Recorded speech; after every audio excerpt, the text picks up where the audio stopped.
नमस्कार शेतकरी मित्रांनो, शेतकरी सल्लागार यूट्यूब चॅनलमध्ये सर्वांचे स्वागत. तर मित्रांनो, आपल्या टोमॅटो प्लॉटमध्ये रिमझिम पावसामुळे खूप मोठ्या प्रमाणात जांतोचे प्रमाण खूप वाढलेले आहे. रिमझिम पाऊस झाल्यामुळे आपल्या टोमॅटो प्लॉटमध्ये अनेक प्रकारचे करपे आपल्याला दिसून येत आहे. त्यामध्ये जांतोचे प्रमाण खूप मोठ्या प्रमाणात आपल्याला वाढलेले दिसते.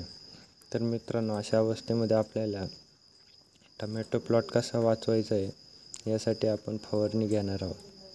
तर मित्रांनो, आपल्याला फवारणी घ्यायची आहे मुरचूत 400 ग्रॅम, त्याच्यामध्ये चुना 200 ग्रॅम प्लस त्याच्यात झिंक घ्यायचा आहे 200 ग्रॅम प्लस गूळ, पावशेर गूळ घ्यायचा आहे 100 ग्रॅमचं.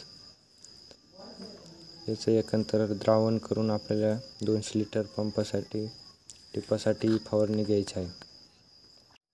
तर मित्रांनो, ही फवारणी करत असताना आपल्या टिपड्यात एक माणूस टिपडं कालवण्यासाठी उभा करणे आवश्यक आहे. त्यामुळे आपल्याला ते चुना मुरचूत तळाला जाऊन बसलेले असते, त्यामध्ये आपल्याला सतत हलवण्यासाठी एक माणूस उभा करून देणे आवश्यक आहे.